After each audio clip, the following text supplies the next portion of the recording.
Bonjour, je termine mon rattrapage de Supergirl avec l'épisode 15.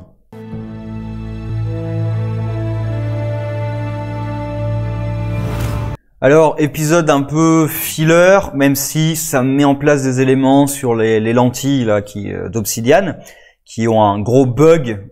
Donc ils arrêtent pas de dire qu'il y a un glitch dedans. Oui, c'est plus qu'un glitch, hein, si ça met en danger la vie des gens. Enfin, la vie et surtout leur santé mentale, je pense, plus que leur vie. Et il y a tout un truc autour des agressions transphobes qui ont lieu, qui je trouve est très mal géré, pour plein de raisons. Alors c'est ce que je vais attaquer en premier. Déjà, l'agression est le fait d'un type qui apparemment traque sur l'équivalent de Tinder, hein, si j'ai bien compris comment ça marche leur système, pour trouver non seulement déjà des transsexuels, mais même des personnes qui sont proches de Dreamer ou quelque chose comme ça. Parce celle qui se fait agresser se présentait comme étant une proche de Dreamer, ce qui est vrai ironiquement, même si elle le sait pas. Donc déjà le mec traque comme ça, et il agresse une seule personne. Il y a une seule personne qui est agressée. On nous en parle d'aucune autre agression de ce type pour ces motifs-là, pour le motif de faire pression sur Dreamer, hein, parce qu'il parle d'autres agressions transphobes qui existent dans la réalité, hélas. Mais ce type-là, apparemment, n'a agressé personne d'autre. En tout cas, on nous l'a pas dit. Et ça devrait être réglé en 3 secondes. Mais vraiment 3 secondes. Puisque le type est passé par un service numérique. Tu as Brainiac avec toi qui enquête. D'ailleurs, c'est marrant parce que Brainiac réussit à enquêter sur tous les groupes de haine, apparemment, et il a les pseudos et les identités réelles et tout. C'est-à-dire, ouais, pourquoi t'attends qu'il y ait une agression, en fait? Parce qu'il y a des agressions tous les jours. Et pas que transphobes, hein, t'as des agressions de plein de gens, de tous les jours, partout dans le monde. Donc pourquoi est-ce que t'attendais cette agression-là, que ça te touche personnellement pour faire quelque chose? Ça c'est bizarre, hein, de ta part. Ou même Supergirl aussi, ça me saoule souvent quand ils abordent des problèmes comme ça sociétaux. Supergirl découvre la Lune. Et ça m'énerve un petit peu qu'elle soit si naïve, quoi. Si elle découvre les chiffres des agressions, elle dit « Oh mais mon Dieu, il y en a autant que ça !» Oui, enfin c'est pas très surprenant, hein, et la plupart des gens sont quand même au courant qu'il y en a beaucoup, et que oui, c'est un vrai problème. Alors, c'est pas le seul, hein, il y a plein de problèmes comme ça, et oui, la violence, c'est un vrai problème. Donc, elle découvre un peu la Lune, et Brainiac, comme je dis, avec ses capacités, il devrait être capable de pirater le service, à la limite que la police soit pas capable de le faire. Ça aussi, ça aurait pu être un truc intéressant. Que la police dise, bah non, on a essayé, mais en fait, l'entreprise refuse de nous laisser accès, et il va falloir passer par un juge, ça va être long, etc. Ça aurait pu être quelque chose d'intéressant, montrer que voilà, la justice n'a pas forcément les outils, que les lois aussi empêchent le bon travail de la justice par moment. Et Brainiac, de son côté, lui, il aurait pu régler ça en 3 secondes et trouver le nom réel de la personne, et hop, c'est fini. Parce qu'en plus, à la fin, il trouve les noms de plein d'autres personnes. Tu dis, mais pourquoi t'as pas fait ça dès le départ? Sérieusement. Ça va pas être très compliqué pour toi, hein. Ou pareil, la fille qui a été agressée, là. Elle a vu le visage de son agresseur. Elle peut faire un portrait robot. Ou même encore, là où vraiment le point où j'étais en vrai what the fuck, c'est quand Dreamer s'apprête à le buter. Tout ce qu'on sait de lui, c'est qu'il a agressé une personne. Et pas si violemment que ça, puisque, elle est même pas passée par l'hôpital, apparemment. Enfin, quand tu la vois, quand Nia sort pour la voir, elle a pas l'air gravement blessée.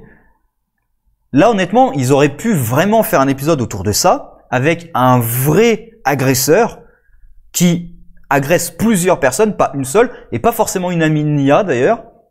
Parce que ça aussi, c'est le côté, c'est mon ami. Donc, oui, mais alors ça aurait été une étrangère, ça t'aurait moins touché. Enfin, je sais pas, il y a un côté, ça me dérange un petit peu quand les personnages sont touchés à travers leurs proches. Vous êtes des héros. Les héros, ils devraient pas être touchés juste à travers leurs proches. Ils devraient être touchés tout court quand c'est des civils qui sont agressés. À cause d'eux, parce que quelqu'un leur en veut à eux, ça devrait les toucher de toute façon. Mais bon, s'ils avaient mis un vrai sociopathe, le mec qui vraiment aurait agressé plusieurs personnes, blessé grièvement, voire envoyé dans le coma, voire tué, et que Nia, justement, pète un plomb et s'apprête à le tuer, là j'aurais pu comprendre, mais le passage des deux, là, de je pourchasse le mec, et quand Supergirl arrive et dit, mais non, fais pas ça. Attends, elle compte le tuer? J'ai raté un truc, ou elle compte le tuer? Et même pourquoi Supergirl pense tout de suite, ne le tue pas? Même ça, c'est bizarre aussi. Pourquoi Supergirl arrive et dit, mais non, c'est bon, ne le tue pas?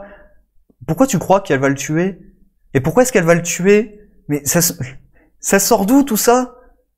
voilà, c'est très mal géré. C'est vraiment très très mal géré. Et en plus, au final, l'explication de pourquoi vraiment j'ai pété les plombs, c'est parce que je suis plus avec mon copain. Je simplifie, mais en gros, c'est ça l'explication. Hein. C'est avant, il y avait mon copain qui était un peu mon rock. Et là, maintenant, c'est bon, je suis perdu, je suis emporté par les flots et tout. C'est un peu ça l'idée. Ouais, c'est un peu con. C'est dommage parce qu'ils auraient pu vraiment faire quelque chose d'intéressant et c'est très très mal géré. C'est franchement très mal géré. Et même, ils auraient pu faire quelque chose aussi. Parce que pareil, ils l'évoquent rapidement sur les pseudos. Même Kara, non c'est pas Kara, c'est William qui écrit un article sur la haine sur Internet conduit à la violence réelle. Alors là aussi, faut être attention et mesurer quand même parce que, hélas, quand tu vois certaines des polémiques, il y en a qui vraiment appellent le discours de haine un peu tout et n'importe quoi. Parce qu'il y a des vrais discours de haine et t'en as parfois, tu dis mais enfin vous êtes sérieux? Quand j'en vois qui sortent des conneries du genre tiens Dragon Ball c'est nazi. Sérieusement? Enfin voilà, le problème c'est ça, c'est que t'as des gens qui sont raisonnables et qui disent bah voilà, là c'est des discours dangereux, c'est des discours de haine, et t'as des gens qui sont complètement tarés, qui voient des attaques contre un peu n'importe où. Donc voilà, c'est toujours un sujet qui est assez sensible des deux côtés, je trouve. Hein. C'est ceux qu'on appelle les SJW, mais aussi ceux qui sont contre les SJW. Parfois il y a des absurdités des deux côtés. Donc, faut trouver une position un peu raisonnable dans la vie. Et sinon, l'autre partie de l'épisode, c'est là je vais rejoindre un peu Alex, qui quand elle apprend la vérité de la deuxième partie de l'épisode, se dit non mais vous vous foutez de moi en fait. C'est une affaire d'adultère virtuel. Et évidemment, le mec décide de se venger de son rival amoureux virtuel. En utilisant le glitch qui a été trouvé, et en fait, cette partie-là, ça ne sert qu'à une seule chose, ça sert à nous présenter qu'il y a un gros problème avec les lentilles, qui va être exploité plus tard. Mais là, dans cet épisode, c'est complètement con. Enfin, c'est complètement con.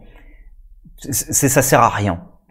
Et d'ailleurs aussi, à la fin, quand elle retrouve enfin le mec qui est piégé et qui lui dit non, mais c'est juste une question de volonté. Le mec explose en boucle, en ressentant la douleur de l'explosion depuis des heures, voire plus. Mais s'il a pas réussi à s'échapper, c'est juste qu'il le voulait pas assez. Et en plus, vu que c'est un problème technologique, je comprends même pas l'intérêt d'ailleurs d'envoyer Alex dedans. Une fois qu'on a compris que c'était un problème, qu'ils étaient piégés, pourquoi est-ce que tu envoies Alex dedans en fait?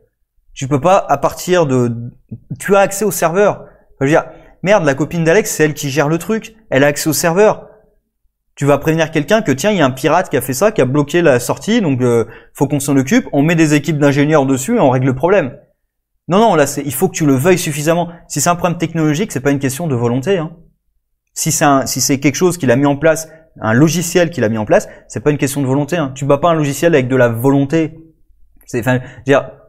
Bon, après, oui, on sait pas quelle est l'infrastructure qu'ils utilisent, mais ça me paraît tellement débile que... Alors que, pareil, moi, ce qui m'énerve, c'est quand il y a une solution qui est meilleure. Parce que là, il y a une solution qui est meilleure. Ils ont accès à l'infrastructure. Ils ont même Brainiac avec eux sur tous les problèmes informatiques, qui prennent Brainiac et qui règlent le problème en 3 secondes. Comme avec l'agresseur, là. Si t'as un agresseur qui passe par les réseaux sociaux, oui, tu le retrouves facilement. Mais bon, voilà, je trouve dommage pour la partie agression transphobe, dommage de pas avoir fait quelque chose d'un peu plus, comment dire, d'un peu plus violent en fait. C'est ça, il aurait fallu un agresseur plus violent pour justifier de l'état émotionnel de Nia. Là, pour moi, il y a un switch en fait. C'est elle va bien et d'un coup, hop, il y a un switch et elle pète les plombs. Et je vois pas vraiment la succession d'événements qui mène à ça. C'est la logique qu'elle présente, je ne l'ai pas vue dans son personnage en fait. Bref, prenez soin de vous et sur ce, au revoir.